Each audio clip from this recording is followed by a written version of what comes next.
Hello and welcome to Simon Miller's Wrestling Show. As I click things here on YouTube, if you are watching it live on YouTube, and if you're not, why the hell not? YouTube.com/The Miller Report rules, or just search for Simon Miller in YouTube. I mean, please do keep listening to the iTunes and the SoundCloud and the Google Podcast and whatever audio ones as well. But also, why not stop by and have a little watch of the live podcast as well? I always appreciate it. I know we're doing it at a weird time today. We meant to do it yesterday, but I couldn't because of life. And we're doing it an hour earlier on a Wednesday because of life. Sometimes you just got to roll with the punches, and that's what we're doing today. Hopefully you can catch up later on, and hopefully you can join me anyway. If you are live on YouTube, as always, there is a super chat button right down there. If you could support the podcast, I will read out and answer any question you damn well ask. If I don't like it, we'll leave it there. And patreon.com/Simon Miller 316. Thank you to everybody that supported this week. You have no idea how much it helps, and hopefully you'll start to see the changes soon. I'm taking all of that cash and I'm plugging it back into all of my personal projects. So if you ever enjoyed an episode, or you just got $1 to spare that you wouldn't mind throwing in the Patreon pot once a month, that would rock. Also, come follow me on Simon Miller 316 on Instagram. On Twitter. I'm trying to grow my Instagram now because everyone tells me it's the best one. So now I'm trying to focus on it. And of course, if you're on YouTube right now, subscribe.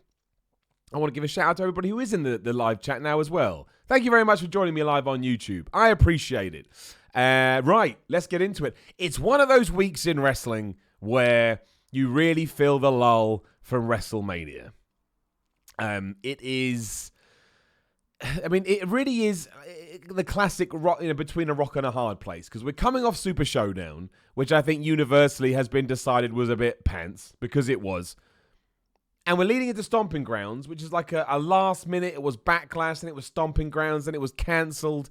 And it's just a card that is a repeat of the same matches. Those matches aren't exactly very tantalizing to begin with. And I get it. I understand why people are a little down on WWE at the moment. It's not particularly exciting. We all know the issues they have been having over the last few months, really, a year, of continuity and not pushing stars and so on and so forth. But it's doubled down on because of the Stomping Grounds pay-per-view. And we're going to go through the card in a different show. But it is, Seth Rollins versus Baron Corbin, and Kofi Kingston versus Dolph Ziggler, and Becky Lynch versus Lacey Evans. Alexa Bliss and Bayley picked up some steam. If you didn't see on SmackDown, they had a really cool segment where basically, I don't know if they were shooting from the hip or not, but I do know that it felt like they were, and that's all that matters. All I ever need is to be able to buy into what I'm being presented. So, the cool thing about that is that, there was this underlying tension that when they were both in NXT, Alexa Bliss was picked on, Alexa Bliss was looked down upon, and now here she is in her mind, eclipsing all of them. I like that a lot. And it was very simple as well. It wasn't overproduced. Well, no, it is a little bit, because everything with Nikki Cross and the women's tag team titles is absolutely crazy.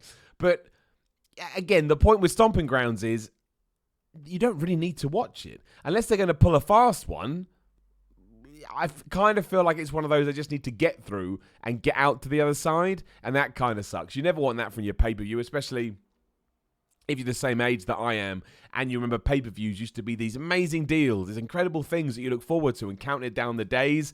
I don't really think many people are doing it for this one. Shout out to my man, Malma Blazovic, in the comments. A super chat, I should say, as always, hand on the heart, who says, Simon, how can I get on your podcast? Well, that allows me to do a cheap plug. Patreon.com/Simon Miller 316. It's one of the tiers. You can go through all of the tiers and see if anything takes your fancy. And yeah, one of the rewards is you can come on the podcast. Simple as that. So if you can do that, that would rock. However, talking about what we need to do coming out of Stomping Grounds, for me, the best thing that happened in wrestling TV this week was the Bray Wyatt segment, the Firefly Funhouse, which you never know with these things, but to me, it certainly felt like a getting off point. All the characters were involved. He evolved back into the Fiend. There was lots of things that were said that felt like he was insinuating that he was going to be let out of this funhouse that he's been keeping himself in. And we've mentioned it here on the podcast before, but I thought let's double down on it, especially with Stomping Grounds when we need to come back up the other side and do something special. Let's have Bray Wyatt.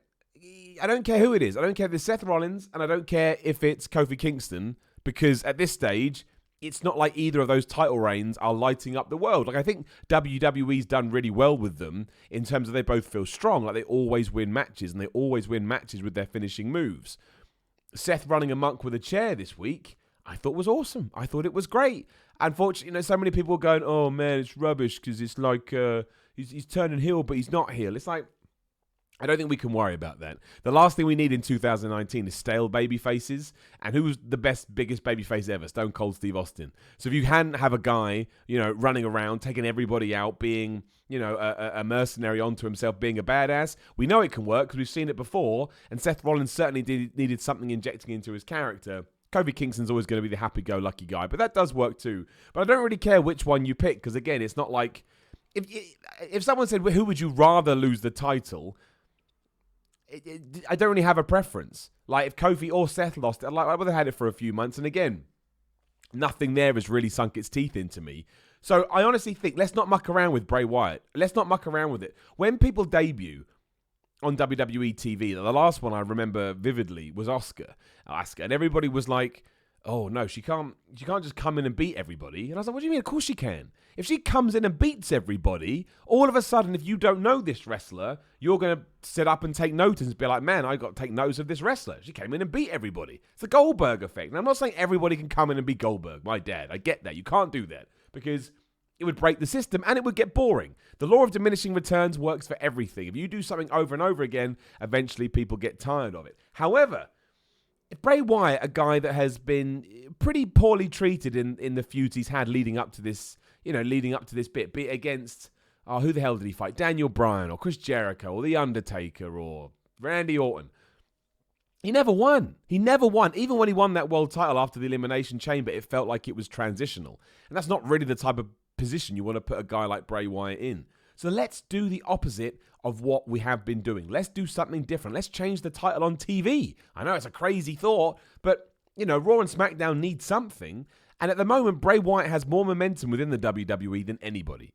Everybody's excited about him. Everybody wants to know what he's going to do. Everybody wants to see how this character is going to be able to be a success in the ring. So don't have him... I saw some people going, he should come in and feud with Lars Sullivan. No, he shouldn't come in on top. We know who he is. He's established. He is a new character, but he's not.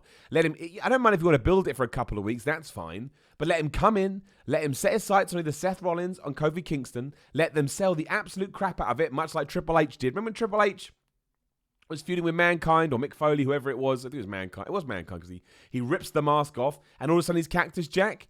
And Triple H sells it like he's seen a ghost. And it's ridiculous out of context. But in the world of wrestling, it's the best thing ever. Let's do that with Bray Wyatt. Let's establish from the off this guy is a threat. Not just because he makes weird, funny vignettes that air for some reason on Raw and SmackDown. That never got explained, but I don't care.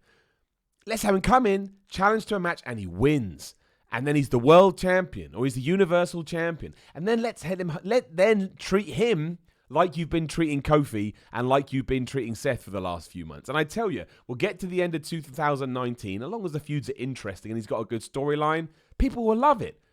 And Bray Wyatt will finally be the star that we always thought he had the potential to have because he's been backed up with booking that makes sense. And I already know, I've seen some of the replies because I've mentioned this before. That, oh no, we can't do that. It's exactly what we have to do. Or, if nothing else, taking the symbolism of that, what we have to do is do things differently. And if Bray Wyatt can be treated like a new guy, then let's just go crazy with it. Let's do it. Shout out to Laniana DeBose in the super chat. Always supporting, which I really appreciate. Thank you very much.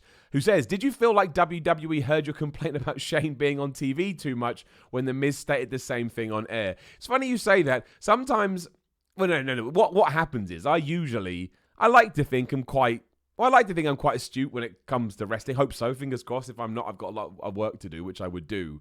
But I think it just comes down to the fact that it's a common critique that has been running through the internet. And I absolutely think they do see the common critiques. I think it just so happens that I critiqued it as well, and it ties in. But how bad was that? How bad was that? The Miz even said, you're only on TV so much because you're the boss's son, as if like a slap in the face to all us fans. To go, yeah, we know what we're doing, but we're going to keep doing it. It was funny. They did something else as well. this week that I critiqued and they mentioned it. And a small part of me, like the asshole part of me, wants to go, yeah, they're watching ups and downs. But of course, I mean, excuse me. Where'd that come from? I do know they watch ups and downs, but not like religiously. I think they watch it here and there because that's somebody's job. I know wrestlers watch it. I can't say more than that. I don't know who, but I know some wrestlers watch it, and that makes me happier than you'll ever know. Jeremy Pridemore in the super chat. I want Stomping Grounds to pass, so I never have to hear Michael Cole say kick ass and take names again. I didn't know that was a thing until SmackDown. It's amazing some of the stuff your brain just won't process when you're watching that much wrestling. Because I always get his name wrong. Todd Phillips, whatever the hell his name is. I get it wrong all the time because of Chris Jericho and Kevin Owens ruined my brain. But he said it, and I was like, what? And then I realized it was the tagline of it. You're right. Awful tag. Stomping Grounds completely feels like a really rushed together event, which does suck. It does. We don't want that. But it's Super Showdown. It is. It's in the shadow of Super Showdown, and we all know the issues there. But you're right. I like to be positive, as you know, and I've always got a smile on my face regardless. I'll watch it. I'll enjoy it. But I really do think this is an event we need to get out the other side of. It doesn't help as well that these two events come after Double or Nothing, which did feel quite exciting and new. The Mark H117. Hey, Simon, much love. Hand on the heart, Mark. I didn't give it to you. Who do you think will be the next feuds after this awful-looking pay-per-view for the main titles? Well, sorry, I got something stuck in my throat. This podcast the last few weeks has just been the cough-a-thon. I do apologise. Well, I mean, you tying back into what we were just talking about. I mean, if I was going to do it properly from what we have on paper, I would do Bray Wyatt versus Kofi Kingston. I'd have him debut the SmackDown after Stomping Grounds and just have him tear through the New Day, and eventually wind up with the belt. To me, sooner rather than later. You want to wait to SummerSlam or whatever, do it. Or Extreme Rules, fine. Maybe Extreme Rules would work because you could have him brutalize Kofi Kingston. And I understand that it's a difficult thing to try and process because people at the moment like Bray Wyatt and they want him to be a face. But I think you're going to be able to get away with more with him being a bad guy because you want him to do screwed up and weird stuff. So I think that works. And the reason I would keep Seth Rollins free is because to me AJ Styles was teasing something of a heel turn on Raw, or potentially it could go that way. And I would do AJ Styles versus Seth Rollins again. I know we just saw that, but I think a program that eked out and actually gave you the payoff with matches that you wanted to see, I think that's a great way to... I think right now, great wrestling needs to come back to WWE. We've seen a little bit of it. That's why we need to get Finn Balor back on TV. If somebody could find out where Finn Balor is, that would be awesome. But, oh my gosh. As an out of nowhere burp, the worst thing you can actually do on a podcast is that. I'm actually embarrassed. I don't get embarrassed. That was bad. Oh, well, that's what happens. I won't cut it out either because I'll forget. Hopefully I won't, but sometimes I forget. I apologize to all. It's funny because it's bad. So that's what I would do. Whether or not we do that, who knows? Who knows? Right there. Undead FB Goo. I think I always get that right. Anyway, how you doing, my friend? Did you notice in the tag with Kofi and Seth, there was a guy at the front of the crowd that looked like old Bray Wyatt with a Yowie Wowie sign? P.S. Love you, Simon. Love you too, my friend. I didn't see that. I will go back and find it. I'll be able to find it somewhere because it will be it will be posted everywhere. I didn't see that. Good shout. Thank you very much. I hate missing stuff like that because that's good ups and downs material. I'll keep an eye out. Podcast in Stone, always supporting. Thanks so much, my friend. Love the Batman top. Yeah, it's good, isn't it? It's from a company called Sansom Athletics, who actually did get in touch with me to try and arrange some kind of deal. Not deal, like a mutual beneficial relationship stuff. So something may come of that. I'll let you know if it does. Love the Batman top. Holy off the ropes DDT Batman. The Fiend should team up with Repo Man. They can be called the Repo Fiends. Here's the thing, right? I wouldn't actually be against that, but that would ruin Bray Wyatt faster than they ruined him before. However, it would be funny. One day Repo Man will come back. That's just the way with WWE. And when it does, I can't wait. The amount of social media interaction I'm going to get from that one arrival is going to be worth it. Although I do love it. He is my favorite stupid gimmick ever. Malma Blazovic in the super chat. Randy deserves another heel title run. Do you agree? Yeah, probably. I like Randy Orton as a heel. I think it's bizarre that he beat Triple H at Super Showdown and just vanished. So there's every chance maybe actually Randy Orton comes back after Stomping Grounds and feuds with Kofi Kingston, which I'd be upset about because I really want Bray Wyatt to have that position. However, a real good face Kofi versus heel Randy Orton feud, if they tie into everything that happened in 2009, 2010, I actually think could be quite good. We will find out, right? We will find out. Laniana, always supporting in the super chat. Appreciate it. Says, thanks YouTube for that. Who should Aleister Black's first opponent be? I'm worried it's going to be Bray Wyatt, tying into what the theme of this episode is. Because he's all dark and brooding, and so is Bray. And I can see Vince McMahon being like, well, it works perfectly, even though it doesn't. You want to keep those two people as far apart as possible. Ideally, I would put Aleister Black against Finn Balor for the IC Championship. Again, kind of difficult because Aleister Black's not really coming across as a heel and Finn Balor is your quintessential babyface. But, you know, in my dream WWE, I want wins and losses to start mattering again. And I want, I want there to be grey areas that are actually interesting. And I think you can do that. Especially if you did like Aleister Black versus the Demon. I think that's quite cool. So that's what I would like to see, but... I don't know. I can't believe that Aleister Black is still doing those promos. Like I've been enjoying them, but I kind of thought there was one too many last night on SmackDown. I was surprised that we were doing that. Yeah, I just thought it was strange. I was like, he needs a feud now. He needs a feud. At the moment, he's just sitting in a dark room not doing anything. You know, especially because if you look at it from a character point of view, if you're desperate to get a fight and nobody's challenging you, well, go challenge someone else. Go kick their ass. It's in your hands. And this really ties into why WWE needs to make the championships feel more important. Because if the championships felt more important, you've always got an embedded story that you can rely on. But because they don't, Aleister Black is just waiting for whatever decision WWE wants to make. Although I wouldn't mind Aleister Black versus somebody like Andrade, although he's feuding with Apollo Crews. Who else is on SmackDown? Rusev, he needs something to do. Poor Rusev. Absolutely destroyed by the wild card rule. It's been, 6 weeks now? Not once on TV. Unbelievable. The Mark H117 and Super Chat, much appreciated, my friend. So we all know how much this Shane stuff sucks. But I know, and this is a long one, what if at SummerSlam we get The Miz versus Shane with a loser must retire from in-ring action? Imagine the pop when The Miz won. Dude, I love it. And I've said, I've said before that... I'm not saying you should ever go back on promises within wrestling, although we always do that. But if you really want to get The Miz over as a babyface, you need to do something big, especially because when you look back ever since his turn, excuse me, lost to Shane McMahon at WrestleMania, lost to Shane McMahon at Money in the Bank, lost to Drew McIntyre about 1,000 times on Raw. He doesn't win. At the moment, he's falling into Bray Wyatt territory. Again, look how well this all ties in. Now, I understand why WWE does that. It's because they feel like The Miz is so diverse and so multi-talented and can sort of be put in any situation and he'll make it work, that he can lose. And next time, he'll still find a way to make it work, which is true, but there is a balance to that. Like, it's very, very fine balance, too. Once you tip it too far the wrong way... it's difficult to then get it back and get the respect and get the believability from the fans. And right now, The Miz has lost that. So if you do go into SummerSlam and you have The Miz win in a massive match like that, then absolutely you've got someone ready to go. The problem being is that I don't think Shane McMahon wants to retire from in-ring competition. And I don't mind Shane McMahon having matches.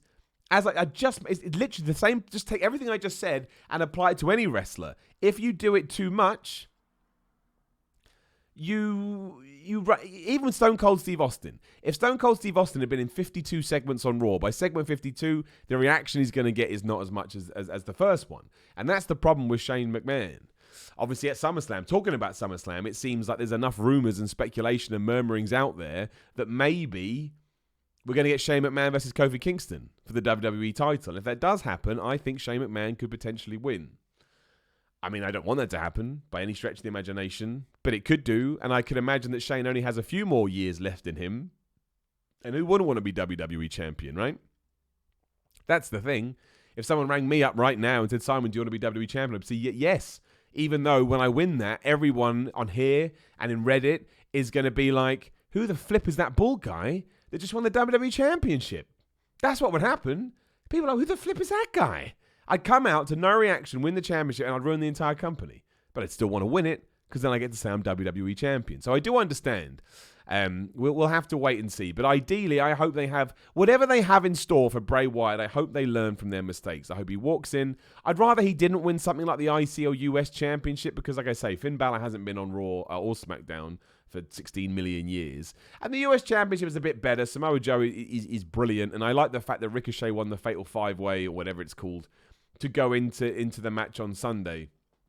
But I don't think either of those titles are all of a sudden going to be focused on. And to me, when Bray Wyatt walks through the door on whichever show he's going to be on, he needs to be treated like a huge deal. So whatever you have to do to make sure he feels like that, 100% do it. I think it's so important. Like you've given us 8 weeks of vignettes, all of which have been universally loved. I haven't seen one person. Well, no, you either didn't like any of them, which is cool. You're allowed not to. But if you did, I don't think we ever got to the point where someone went, "Meh, it was fine." Most of us thought these have been brilliant to start to finish. So you've got to use that, especially with the wrestling climate we find ourselves in now. Like AEW's gearing up to release.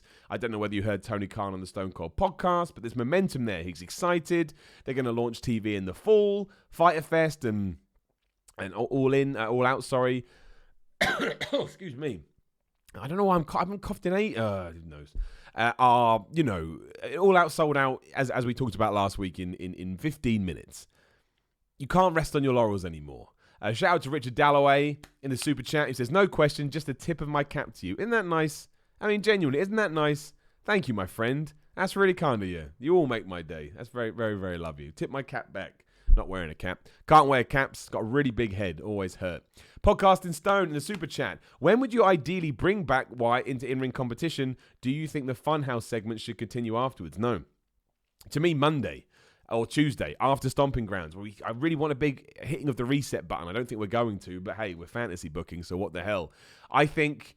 yeah, maybe on Monday you can tease that he's coming after Kofi Kingston on Tuesday. I get it. The surprise is always great, but right now you need to advertise these things to get people back through the door, to get the ratings up. Tease it Monday, match Tuesday, Bray wins. Don't need any more Firefly Funhouse segments. Or you can do stuff in the ring, I guess. But there's so much to that Bray Wyatt character as well. What's his entrance music going to be? How does he cut a promo? Is he the nice guy or the bad guy? Do you try and get those two characters and merge them into one? Do you just forget about the good guy character because now he's the Fiend? Does he wrestle in the mask? A lot to answer, and I think WWE really has to tread carefully.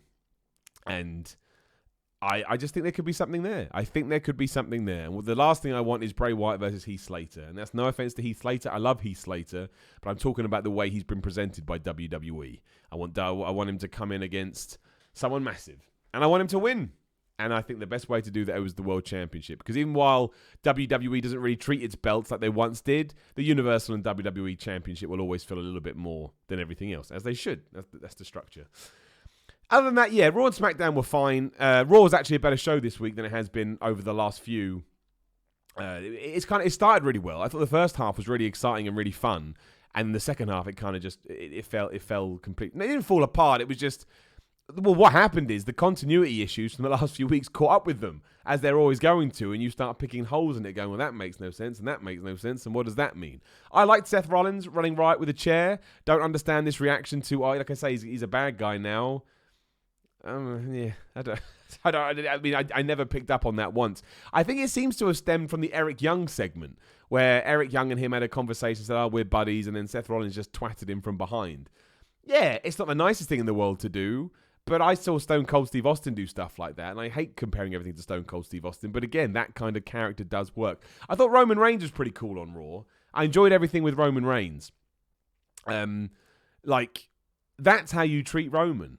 He was having a back and forth with Shane McMahon, got sick of their words, especially Drew McIntyre, when he mentioned his kids. So he just went and beat him up. I was like, yeah, you do that. He got his comeuppance. He didn't hold back. Understandably a bit strange because everything on Raw was geared towards the babyfaces having the upper hand moving into a pay-per-view, which kind of makes me worry that all the heels are going to win, but I can take it. I mean, it was more fun. I like strongly booked, intelligent, powerful babyfaces because they're the people I want to get behind. And while they do need to have a bit of sympathy, I feel sometimes WWE pushes that too much. I want to see them in control as well. And the sympathy should come from their storylines. Like... somebody pitched the other idea now that WWE has started showing Seth Rollins and Becky Lynch in couple situations, like they were at the MTV Movie Awards or something like that, and they were shown kissing. Maybe that's something you could bring into the narrative, and I think you could. The only problem there is that Becky Lynch is such a strong character. You don't want her being in a situation where her, knight in white armor comes and saves her, because I don't think that's right. But I like the idea of that, because that would bring some kind of sympathy to Seth Rollins. I just don't think Becky Lynch is the right person to do it, because again, she's an ass kicker. She's a badass. She doesn't need to be in that situation. But if you could come up with something like that paints Seth in a sympathetic light, I think that would work, and then you can always use that to sort of supercharge his badassery as well, because he can be a badass with his chair, going out there and beating everybody up, but also he's got a soft side. Again, it's harder to do that with his current situation, but it was good with Roman. It was, and the way they did that with Roman, I guess, was featuring his kids. Somebody mentioned his kids, and he was like, "No, you don't talk about my kids. I'm flipping Roman Reigns." That was good. Less talking with Roman, I think, works, because he looks pissed off. And that works. You don't need to tell me you're pissed off if you look pissed off. Timothy Jones in the super chat. Do you think WWE has given up on Ali? I haven't seen him on TV in a while, and I would love to see Ali versus Murphy or Ali versus Black or anyone at this point. So good. Why haven't we seen him? Why? Here's why. It's the wild card rule. And then, again, that's why I want to get through this pay-per-view and hope there's a bit of a shuffling of the deck. But the wild card rule has made sure that SmackDown just feels like a repeat of Raw. There were some good elements on SmackDown, but overall it was, I want to say it's a bad show, but it was almost a nothing show, again, because we had just copy and pasted what we had done 24 hours before. So, why Ali is not featured on the pay-per-view as far as I know. Neither are, Finn Balor's not there. Rusev again's not there. Nakamura's not there. There's loads of guys. I don't need to sit here and list them. Well, Charlotte, for example, maybe that's a better one, because it goes to show that it doesn't discriminate. And because they're not a priority right now, they just don't feature, which sucks. Because the cool thing about when the brand split was flourishing, whenever that was that you tuned in and you got to see people like Buddy Murphy, Cedric Alexander. Again, I don't need to list people. So I don't think they've given up on Ali. Or if they have given up on Ali, they've also given up on loads of other people. But I don't think it works like that. Like at the moment, we've got Apollo Crews and Andrade in the creepiest feud ever, where people sneak around and Chad Gable's writing notes. Just really strange. But there's been a knock-on effect. And Ali really is a really sad story. I mean, it's not because he's such an inspirational dude, but from a storyline perspective and from his own perspective, to be in line for some kind of title shot and then to get injured and then everything to happen with Kofi Kingston and then for your push to be utterly derailed because of that, it sucks and it's hard and it's not fair. And it would be much better if that hadn't have happened, but I guess that's life without wanting to get into my hippie-trippy stuff. That's just what happens. You just never know what's around the corner. He didn't see that. He took advantage of his opportunity. Wrestling was wrestling. You get hurt. And now we're going the other way. Again, man, I tell you, I don't want to repeat myself, but Monday we got to do a big shuffle. Please do a big shuffle, WWE. Like I want to see Ali. I want to see Rusev. I want to see Finn Balor. I want to see Cedric Alexander. I want to see EC3. Not be used as a puppet. Actually, talking how bad is that? I think of EC3. I think of the 24/7 Championship. I liked that Drake Maverick won the title. I actually thought that was really well booked by WWE. I was more invested than I realized because R-Truth has held it for so long and been so entertaining with it that when R-Truth actually won, I was like, oh no. So that was really goes to show though. I know it's a joke title. I know it's silly, and I know a lot of the situations they put people in don't make any sense. But because they've stuck to it and because they've allowed it to ebb and flow for the last few weeks, I care. I really, really, really, really care. And I really, really care about R-Truth. And I think he's the savior of WWE, along with Bray Wyatt. The Mark H117 in the super chat. What is your current fave finishing move in WWE? That's a good question, which I'm going to have to stare over here and think about it, but keep talking because some people are listening on audio and it wouldn't be fair to them. The curb stomp is up there. I like the curb stomp because I think you can hit it out of anywhere and it's fun. That's the only one I can think of now because, of course, the Trouble in Paradise can be good. Sometimes he hits it out of nowhere, which I quite like. I think the curb stomp and the F5. Lesnar's F5 is great because it's a big power move and it always looks badass. So I'll go those two. They're my choices. Undead, FB, Jugu in the super chat. What music do you think Bray will have? Something like Slipknot, Unsainted. Also, I loved R-Truth and the Miz tag. Truth looks so confused. Yeah, I wanted to talk about that. So I thought it was a real cool thing in SmackDown where Truth came out from under the ring. The insinuation I got from it was that he'd been under there since Raw. Again, it makes no sense, but whatever. You've introduced this world to me. I'm just going to go with it. And they did the Awesome Truth tag team, which it kind of sucked because R-Truth got beat really quickly and then so did The Miz. And I found that a bit ridiculous. It's like, we could have just had it as one fall, but for some reason it was an elimination match. They both got to get taken out, which means they both look like chumps. But no, the Bray Wyatt music thing is interesting because I was never super high on his original theme. I didn't think it was eerie enough. I always thought that Bray Wyatt needed a theme. It created atmosphere and it created an aura, but I didn't necessarily think the right one. And I'm completely happy to hold my hands up and go that that was me. That was just a one-off thing for me. In terms of a consensus, I was in the minority, and that's fine. That's what happens. But something like, see, that Slipknot song is awesome, but does it suit the character? I don't think it does. I'd need to see it happen. I'd need to see the presentation, because it's not just about the music. It's the lights, the Titantron, it's how he walks. I know he wanted that. He tweeted it out. But I don't know. The only way, I think Bray Wyatt should get whatever Bray Wyatt wants, because Bray Wyatt has proven he knows what he's doing. And right now, I think it would be silly to criticize him because he hasn't earned any criticism.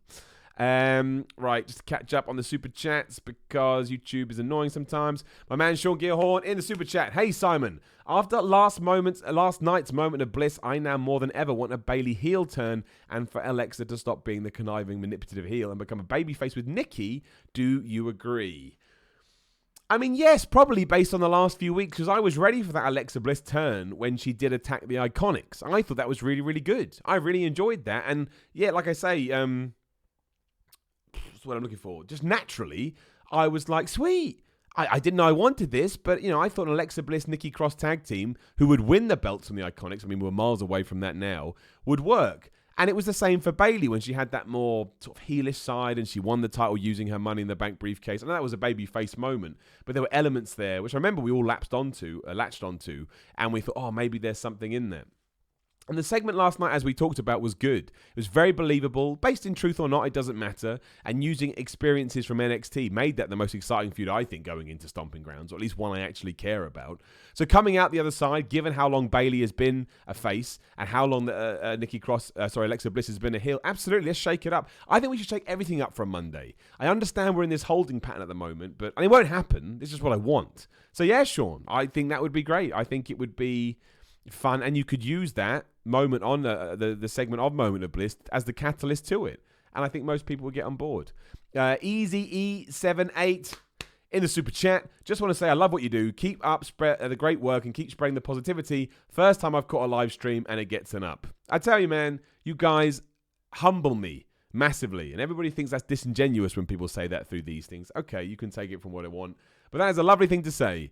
To take the time to think, I'm going to put a super chat in this stream just to tell Simon thank you very much. Well, A, you're very welcome, and B, I wouldn't be able to do any of this without you. So thank you, Easy E78. You're a good person. Put a smile on my face. Thank you very much. Timothy Jones, who has just vanished. There we are. Timothy Jones. You're awesome. Love the Y videos. Love the ups and downs. You're amazing, and I'm cool with missing WWE TV as long as I get to watch you up those downs. You see the amount of love. This is why I love what I do. I love it anyway, but I get feedback like that. Thank you, Timothy. And of course, as a cheap plug, a little later today, obviously, because of how early we're doing the podcast, but 90 minutes time, 1 hour and 30 minutes over on What Culture Wrestling. Join me live in the chat as we do the premiere for SmackDown Ups and Downs, and we can go through the show together. Always appreciate you seeing you. And Timothy, thank you so much for that. And thank you so much for joining me on my pro wrestling show. I love my pro wrestling show. A little behind the scenes stuff right now. We're being listened to and watched, if we take the YouTube numbers into it as well, by more people than ever. And given I've been doing this since before I started a What Culture. So for it to gain so much traction in 2019 feels like it was worth it, especially because it's something that I continue to do just because I loved it. So that rocks. My man Malma Blazovic in the super chat. You are to What Culture Wrestling what are Truth and Bray are to WWE. Well, that's very nice, Malma, but I will say that I love all the guys at What Culture, and I think they all do a great job. And one of the coolest things, I think we all have our own independent viewpoints, and I think that makes for a really interesting channel. But thank you, my friend. BNA Plays in the super chat. When are you going to run in with a chair and attack Nathan Cruz? Just steal his internet title, knock him around a bit, challenge him to a hair versus hair match. Well, I don't think he'll accept that, but as it's come up naturally, we will talk about it here, especially because we're halfway through the show. That works. So yes, I had my match against Martin Kirby at the weekend for the Internet Championship. Please do head over to Defiant Wrestling if you want to see it, and you can give me feedback. I've been getting feedback for the last few days. 95% of it is really nice, constructive criticism, which I can't say thank you for enough. It's amazing that anybody would watch and get in touch. And yeah, there's some people going, Millie, you're crap, you should quit. That's all good too. I put myself out there, and you just have to accept that. But at the end, maybe if you didn't see, you can check the end of Ups and Downs on Raw yesterday for kind of the context for it all. But yeah, at the end, Nathan Cruz came out, said some words that were not too different to some of the stuff that I get online. Just a YouTuber, you're crap, you don't deserve to be a wrestler. I've heard it all before. And it's not nice. And it's not fun. And I think it's one of those things that it doesn't get to me because I'm used to it, but it certainly is something that I don't understand. As if I am blessed and lucky to do what I do, right? I love doing the podcast. I love doing the What Culture stuff. I love doing Ups and Downs. I love doing Why. I love it. I love it. And if you had told me this when I was a kid, I would have done backflips and I would have thanked you till the cows come home. And again, I've worked for it. I always say this, but hard work doesn't always mean you get what you feel like you deserve. No one deserves anything, but you know what I mean. So for someone just to be able to crap all over my accomplishments just because I managed to find somewhat of a success elsewhere and then still wanted to try and throw myself into something I'm genuinely passionate about, it's just not cool. And that's Nathan Cruz, who I thought we had somewhat of a mutual respect with each other. But look, it's going to culminate. Defiant is going on a summer break after June 29th, which is a week Saturday. It's going down at the... we'll just check out Defiant Wrestling's webpage for all the details. But it's going down in Newcastle at the Students' Union. And I've devised it. I came up with it. It's the Ups and Downs match. I know it's gimmicky. I know people like Millie or Vince Russo. That's cool. I just wanted to do something different. I wanted to bring the two worlds together. I wanted to bring YouTube and wrestling together. So it's the Ups and Downs match. You get someone down for a pin, you get a point. You throw them up over the rope, you get a point. 15 minutes, Iron Man rules, right? And that's what we're going to do. And I'm going to take it on. It's on par with my Martin Kirby match for the Internet title in terms of what I deem to be the most important bouts I've had. And I'm going to go in there and I'm going to prove to people that I ain't just some flash in the pan. It's not even about wins and losses. I mean, of course it is. But to me, it's also about proving a point. I'm not doing it because I thought, it'd be fun to be a wrestler. I respect wrestling. And I want to prove to people that I want to continue to improve, as people have said in this chat during this podcast, and as people who I know listening on the audio version have said as well. That's what I want to do. So that is what I'm going to do. So there you go, BNA Plays. There's a long answer to your question. Now I just have to make sure that I haven't missed anybody, because I have. Hang on. This is the only problem with Super Chats. The way that YouTube puts them in line is not good. Shout out to Silence is her weapon zero. Always a good supporter. Really sad that the Brock party is over, mainly because Brock's boombox didn't play Zack Ryder's theme. It's not over yet. I mean, that ties into a story we can discuss. The tease is that Paul Heyman turned up to Raw, and Paul Heyman watched the main event on SmackDown, which was Sami Zayn and Kevin Owens taking on Seth Rollins and Kofi Kingston. And we're now meant to think that Brock Lesnar could cash in at any time. The problem with that is that's Boy Who Cried Wolf syndrome. And Boy Who Cried Wolf has told us, if you expect Brock Lesnar to turn up to a Raw or SmackDown, you're probably kidding yourself, because he won't. And it's unlikely that WWE wouldn't make a bigger deal out of that, because they know that Brock Lesnar brings more people to watch their TV. It's not working, unfortunately. And I love both of them. I do. I think Brock Lesnar's better when he's on TV each and every week. But yeah, I mean, he'll be back probably around SummerSlam. It's a shame. Isaac Masai, I hope I got that right in the super chat. Could someone pull off a warrior in the current WWE? Do you mean like an Ultimate Warrior? I'm going to let me know. You don't. I'll keep an eye out for your comments anyway. You don't have to. We can do if you want. If you mean could someone pull off an Ultimate Warrior in the sense, run down the road, the aisle, go crazy and beat people really quickly? Yeah. That's what we were talking about Bray Wyatt earlier. If you get a new guy who's big and jacked, don't have to be big and jacked, whoever, someone that you know is going to engage with the crowd, and they come in and kick everybody's ass, they'll get over. And they'll get over quick, because everybody will go, well, he's cool. That's why it didn't work with Lars Sullivan. It wasn't cool enough. He did the same thing for too long, wasn't any matches, and then he had a first match against the Lucha House Party and got DQ'd. That ain't ever going to work. That is not ever going to work. Michael Warner has just thrown a couple of bucks in there because he's a nice guy. Thank you very much, Michael. I appreciate it. Have no idea how much it helped. And we have a new member in there. What's it called? The YouTube... What are they called? Just YouTube members. I mean, you'll see at the bottom of the video, there's a thing called Join. I'll just explain what that is quickly. So, Ismail Iqbal, thank you very much for joining me. So I have a Patreon, of course, patreon.com/Simon316. And because the $5 tier will allow you access to my Q&As, which we'll do this week, probably tomorrow or Friday. Well, it will be tomorrow or Friday. If you also join up to the membership program, I always put the link in there as well, so you can come join my Q&As as well. Just a way to spread the wealth, spread the options, I should say. So you're more than welcome. You're more than welcome to do that. But thank you, my friend. I appreciate that. And I think there was one more as well. There is. But as always, YouTube, you need to sort this out. Undead FB Jew in the super chat says, "You're a genuine guy, Simon. Keep doing what you're doing." Thank you, my friend. I try. And some people think I make this all up and it's a persona, but again, that's all good. I did an interview this week. It's really cool with Chris Van Vliet, I think you pronounce his last name. I've been watching his stuff sort of all year because he's interviewed Batista and he did that Cody Rhodes video after Double or Nothing that blew up.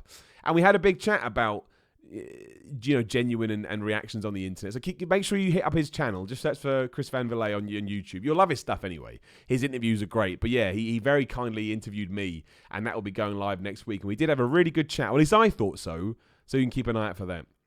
Timothy Jones in the super chat. Last chat from me. Not sure if you watch Wrestle Talk, but Ollie gave you a shout out yesterday. Would love to see you and Ollie do a show together down the line. That's very nice. I know Ollie from afar. I know all the Wrestle Talk guys from afar. And let me know what he said, Timothy. You don't have to do the super chat. I'll try and keep an eye out for it so I can see it in case I don't get around to watching it. I know all the Wrestle Talk guys. They're doing a good job. Seem like they are really nice dudes. So that's very kind of him. I know they do the Y thing a lot. I know this because every time they do it, I get people hitting me up going, "Miller, they stole your Y thing." Don't steal my gimmick. That's my gimmick. How the hell I made it my gimmick, I don't know. But, I'm not against it. I love the fact I somehow got slapping my head over. I do get that as well. People go, "Millie, you got to scrap the Y gimmick for your wrestling persona." Not in a million years. Not in a million years. I think people don't realise I don't take myself very seriously. Doesn't mean I don't take wrestling seriously. I do, much like I take my podcast and my videos seriously. But I don't take me seriously. And that's the difference. Right now I'm wearing shorts that have Y written over the ass. And I'm not going to change that for a long time to come. I like it. I've now got a move where I hit the ropes and slap somebody on the head. You have no idea how much that pleases me. But yeah, talking about my wrestling stuff, thank you to everyone that go and watched it. And cheap plug, hit up Defiant Wrestling's channel. It's right there, top of the page. Simon Miller versus Martin Kirby for the Internet Championship. And you can watch me be a wrestler, which I will continue to do. And hopefully by the end of the year, I'll be a little bit better. Maybe I won't. We'll find out. But I'm certainly going to try. I don't give up easily. In terms of the wrestling week, that's about it. Obviously, AEW's gone quiet, building up to their Fyter Fest in a week or 2 weeks or whenever it is. It's very, very close. And WWE's got Stomping Grounds at the weekend. I'll do what I always do, which is just go and check that nothing huge is broken while we've been talking. It has happened a couple of times. And you're always like, there's everything with the Kabuki Warriors and the Iconics. I'm not even going to talk about it. So many people ask me my opinion. I was like, I don't know. We're now building matches for house shows on TV. How does it make any sense in the world? And where have the Kabuki Warriors been? I should say as well, we mentioned the Tony Khan Stone Cold Steve Austin podcast, which you should check out. It is very cool. Very cool. He confirmed women's tag team championships. He confirms there's going to be a tag team championship tournament for their titles, which I think starts All Out. So they're focusing on tag team wrestling as they do. Timothy has updated me as well, saying he was tearing something down and says, "I suppose I should take a note from Simon Miller and be positive about it." I love it. I love that me being positive has also become my gimmick, because I am positive. Again, people go, "Oh, he's just doing it." Well, I'll be honest with you. It's not a put-on by any stretch of the imagination, but when I started doing the What Culture stuff and I realised there was this overwhelming negativity in the world of wrestling, I thought, well, I'm just going to be super positive then. Why the hell not? I'm like that anyway. I'll just copy and paste it onto the videos. And at first it didn't work. Like, if you want to go back and do like investigatory work, you can see throughout 2016-17, a lot of people wanted me to die. They said that to me too. But luckily I got quite a thick skin.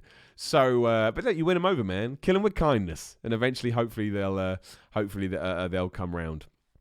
But no, I don't think anything is broken since we talked. Or since we have been talking. Most people just talking about SmackDown, and it was okay. SmackDown. I don't think the wild card.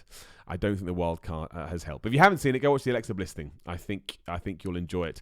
Let's answer some questions. Pi Marek, hey from France, Simon. Bonjour. Shouldn't have done that. Do you think Vince will bury Bray Wyatt once again for any crappy reason? No, because He can't afford to. He's one of the only people in the company, I mean, we're tying it into the title again, but he's one of the only people in the company that has momentum right now. And you have to keep that going. If you don't, I think it's going to be real bad all round. Shout out to Dell Davis in the super chat. He says, I think Y move should be best as a baseball slide. You'd have to tell me why, man. At the moment, I'm slapping someone on the head because I slapped myself on the head. But hey, Dale, if you've got a good idea, give it to me. I'll take spots. Working on my spots at the moment. I don't want to talk about that. I've got a few new moves I'm going to busting out soon. I love it. I love it. I really do. Ryan Howard. Hey, I saw your match with Kirby. Awesome work, mate. Thank you, Ryan. Who is your favourite heel of all time? Ted DiBiase, the $1 Million Man, would be up there. The Rock circa 1998 would be up there. I enjoyed it when Triple H was like the super heel in 2001. Controversial, I know. Ric Flair, back in the 80s, I think was probably doing some of the best heel work ever, especially from a world champion point of view. Otherwise, I think CM Punk pretty much smashed it when he turned. There'll be so many. But there's a smattering. Silence is her weapon. Zero in the super chat. Is Finn Balor on the Stomping Grounds card? I'm sorry, my friend. He is not. He is MIA. Really wish they restored their titles prestige. Yes, Vince, I'm wearing a scarf while I wrote that. But you're right, man. The coolest thing, I don't want to do AEW versus WWE because, again, I talked about this on the Chris podcast I mentioned earlier. You can see next week. I want everyone to smash it. I love how much choice there is right now. But one thing I do get upset about, well, not upset, but I'm a little disappointed in with WWE, is I don't really care who the champions are. Sometimes I have to remind myself, I'm like, who's US champ? Oh, it's Samoa Joe. And Samoa Joe is one of my favorite people on the roster. But that's on them, and it's going to take a good 6 months for them to rehab it. And, you know, when you look at AEW and the way they're treating their world championship, it does make it feel like a massive deal because they're treating it like a massive deal. And we're very simplistic people, human beings, because they're doing that. You start going, okay, cool. I'll do it too. Like that's how you've been. That's how you presented it to me. A few people as well. I should have mentioned this. Are asking, are there any other bookings aside from Defiant? Yes. I mean, I am booked throughout the summer. Keep an eye on my Twitter at Simon316, and you can see all of it. But once the Defiant show is out the way, I'll make sure I start listing them here on the podcast. Simply because I haven't planned to do that, and so I don't have them in front of me. I don't know how many are going to be taped because a lot of them are sort of. I don't like saying smaller shows. That's not what I mean. But they're just non-tape shows. But please do come along for them. And then my goal is hopefully when Defiant returns in October, you can tune in and go, oh, wow, Miller got better. Which is why, in a way, I'm glad they won't be broadcast. Because hopefully then, you know, away from scenes, you don't see the involvement unless you come down, of course. Christian Brown. How do we as wrestling fans deal with arseholes that make us look bad? Fan-related incidents seem to be happening more than ever. There have been, and it's rather depressing, even though the minority... and they don't represent the IWC as a whole. But you can't affect that. That's the thing. That happens in all sports. Like, you know, there was a football game the other day and a bunch of English idiots went over there, and they're not fans. They're people that go over there to make a fuss. You just have to remember that they are the minority. They don't represent us, but they do give us a bad name, of course, because it's guilty by association. But it's never going to change. And it's not just wrestling. It's a human thing. It does suck. It does seem to be on the rise, for lack of a better term. Yeah, but all you can do is be right to yourself and hope these people learn one day, which they probably won't. Simon, you're the man. Love from Canada. I like being the man. That's right, Becky Lynch and Ric Flair. What's more likely this Sunday? Lesnar is a special guest referee, Wyatt debuts, or Ziggler and Corbin leaves as champs. P.S. It's Spaz Phoenix, my man Spaz Phoenix. Check out his YouTube channel. Just search for Spaz Phoenix. Lesnar as a special referee is a good one, but if I was going to put Brock Lesnar in that position, I certainly wouldn't not announce it. I don't think the idea of a surprise ref is as exciting as someone saying Brock Lesnar is the ref. Out of those three, I think that would be the most likely. I don't think it's going to happen, but I don't think Wyatt is going to debut. I think doing that at Stomping Grounds would be the worst idea, given it has no interest whatsoever. And I don't think Ziggler and Corbin will leave as champions because it's just not going to help. If I know as a wrestling fan that I'm tuning into Monday and Tuesday TV and Seth Rollins and Kofi Kingston aren't my champions anymore, I'm less likely to watch. I will because that's my job and because I enjoy watching wrestling. But I would understand people being like, nope, I'm not into that. So Brock Lesnar being special guest would be number one in all of that, but I don't think any of them are going to happen if somebody put a gun to my head. Silence is her weapon. Zero in the super chat. How you say, whoa there, Seabiscuit. I've missed that. You were responding to something I've said, and I don't know what that means. But I said I'd read everything out, and I stand by it.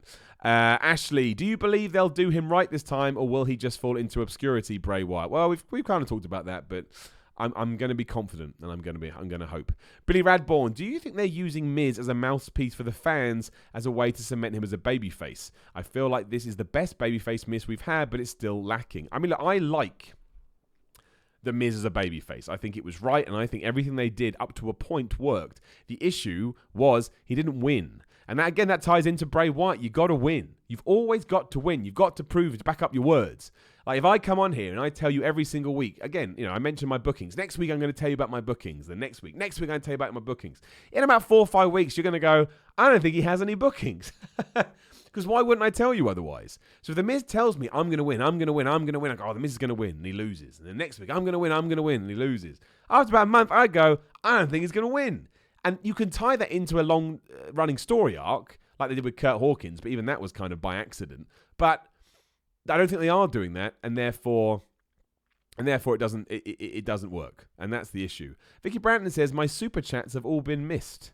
Is this true, Vicky? I try and get them all. I'm going to scroll back through them now, and I will check. I'm very sorry if that is the case.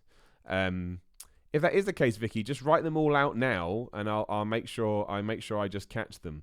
They didn't pop up in my feed. I'm just going through now. I don't have anything from you, so I do apologise. So just write them out now, and I'll just answer them, and hopefully that will sort it out. But I do apologise. Would never do that on purpose. I like to, obviously, if you're going to give it to me, I like to give back, like a shop, like Sainsbury's up in here, or Walmart if you're not from the UK. But yeah, that's the biggest problem with them is he just needs to win. He needs to be in a proper feud, not with Shane McMahon. Get him away from there and see what happens. My man Colin, don't know about everyone else, but I'm happy for Drake Maverick, stuck in so many manager roles, and now he got a belt, sort of. Do you think this holds out hope for Zelina Vega, who we know can wrestle, but is stuck in a similar way? I don't know, man. Maybe. I mean, the women's division right now kind of feels... Well, like Naomi Natalia had that little cameo on Raw. I like what Carmella's doing. I think the Carmella R-Truth partnership is great. I really get a kick out of that, so that's okay. The Iconics are good too. I do like them. They are funny. They are entertaining.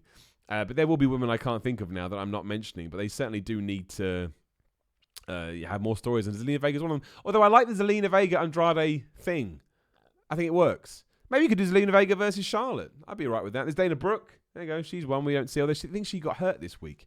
I think she got hurt.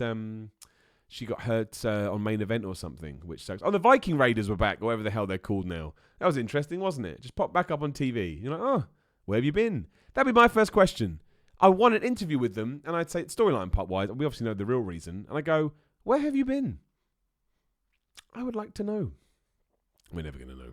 We're never, ever going to know. Like Liv Morgan, there's another one. Ruby Riot's having surgery. Sarah Logan did come out during the commercial break on Raw and say she's a Viking now. And she's going to go Viking people. And I was like, all right, that's weird. But you do you, Sarah Logs. So yeah, she does have a new character. So hopefully maybe they're just testing it in the breaks, and the bad thing about that is that's how Mojo Rawley used to do his skits. And we all know what happened there. It must be so anxiety-ridden to be Mojo Rawley. You never know if you're going to be on TV or not. All right, we've got the stuff from Vicky here. Sorry about that, Vicky. Basically, I can't believe that Shane can be so arrogant. It is interesting, isn't it? But again, I kind of get it. Like, again, if someone said, Simon, do you want to be... Like, if I'm Defiant, right? If someone said, Simon, do you want to be in 82 segments of Defiant? I'd probably go yes. Now, I would probably say it out of... I'm a very... I wanted to... If the manager / booker / whatever you want to call them wants me to do something, I want to do it to the best of my ability. But at the same time, do you think there'd be some kind of awareness where you're like... is this really a good idea? We'll see what happens at the pay-per-view. I mean, Drew McIntyre and Roman Reigns is an interesting match because Drew McIntyre can't lose, but Roman Reigns can't lose again because he lost to Shane McMahon. So at least there's intrigue there. Vicky also says, arrogant to not use real wrestlers to push Roman. Sorry, I have a toddler climbing all over me. It's all good. Don't worry about it. It is weird that they're using Shane McMahon to get... But it all depends on what the long-term plan is. If the plan is to give Shane McMahon the title, I understand why they're doing it, because then Roman Reigns will get the title off Shane McMahon. And that would probably work. If I see Roman Reigns brutalize Shane McMahon to win the world title, you know what? I'd probably react to it. But it's a bad reaction because I'm just be so happy. Oh, I don't know. The whole thing is tough, isn't it? The whole thing is tough and crazy. We'll see. We will see. Who do we think the special guest referee is going to be on Sunday? We'll have we've got a couple more podcasts coming this week, so we will definitely get into it then. I don't really know who it could be. It's not going to be Paul Heyman. Brock Lesnar is a good shout, although I think it'd be crazy if they do it. So who's it going to be? Is it going to be like, I don't know, who hasn't been on TV for a while that likes Baron? Bobby Lashley. Oh, it is, isn't it? It's going to be Bobby Lashley. And I like Bobby Lashley. I don't think that... I think he's underused. However, again, how he's being presented right now, it's just going to make me go, oh... Because I've seen it. I've seen those two all do all their damage. And I just don't want to see it again. And it would do that thing where all of a sudden I'm going to stop trusting WWE surprises because I don't feel like I got a payoff that I wanted. That's the issue. I want to get a payoff that makes me go, wow, I can't believe I tuned in. If I tuned in as Bobby Lashley, I'm like... Or Sami Zayn, or just to prove it's anyone. Sami Zayn, Kevin Owens. Look, and if it was someone like Leo Rush, now that would be cool. Because all of a sudden, you're like, well, where's he been? Why is he teaming with Baron Corbin? Leo Rush can talk, as we know. So that's a cool one. It's not like a big name. It's not going to make people go crazy, but it provides a nice foundation to maybe tell a cool story. So someone like Leo Rush would work. I would like it. Probably won't happen. Michael Warner in the Super Chat. If they were going to do, it should have been Ali. They should have done that. See, Ali would work. Why does it have to be a heel? When Baron Corbin is picking him, why would he pick Ali? That doesn't make sense. I think somebody like that, but I do think they have to be a bad guy. Why Baron Corbin? You're never going to be able to explain Baron Corbin picking a good guy to be a referee in his match when he wants to win the title. That's dumb. That's probably what happened. Silent is her weapon 0. Carmella getting married. R-Truth not getting an invite and the ref losing his car he uses for Uber. Sad day, but at least Hornswoggle is getting married. I tell you, the R-Truth 24/7 stuff was dumb and it was proper ridiculous, but I really liked it. Because it's stupid. Because I know it's stupid now. Again, I always say this. Once you've established the rules, as long as you stick to those rules, I'm okay with it. And I know that most 24/7 skits are going to be roll your eyes, tongue-in-cheek nonsense. However, because they continue to do that all the time, and because I just like R-Truth, he's just such a likeable dude. Even more so after John Moxley in his podcast said that R-Truth is just so happy to be there.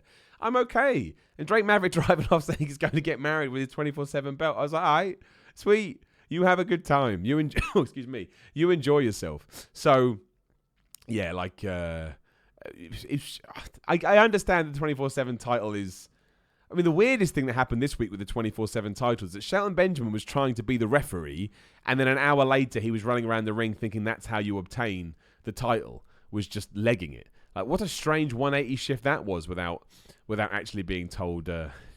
Actually being told what the deal is. So I'm just looking to make sure we've got all the questions and I haven't missed any questions today before we start to wrap up. I think we have. This is good.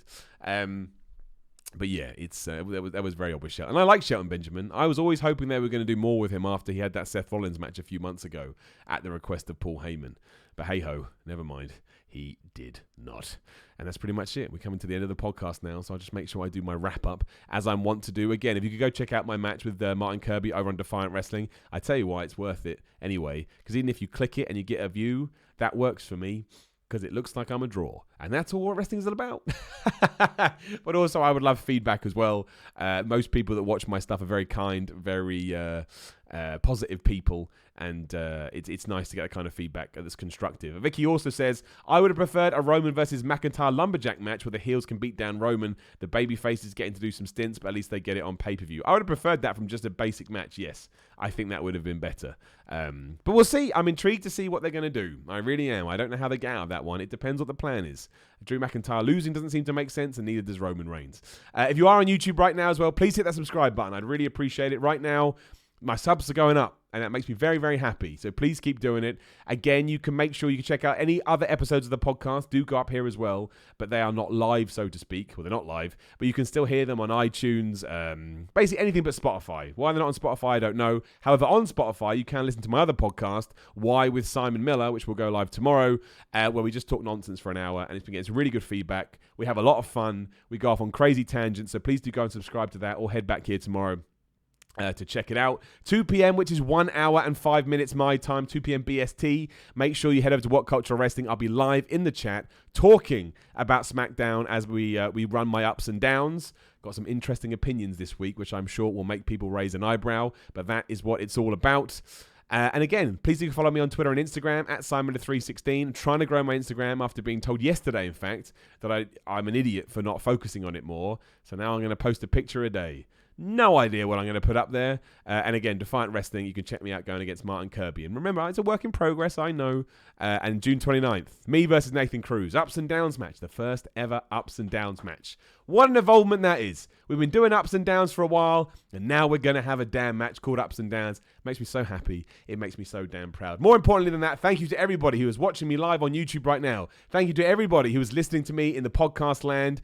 So many people get in touch and say, Miller, I've got a long commute, or I have a long job with night shifts, and your voice helps get me through. Humbling, but damn cool, if I do say so myself. We'll be back a couple of more times this week. We'll be back next week with another live version of the podcast. Sorry we had to do it a bit earlier today, but I've now got to shoot off and get to an appointment for 1 p.m. So yeah, What Culture Wrestling, check that. Hit the subscribe button now on here.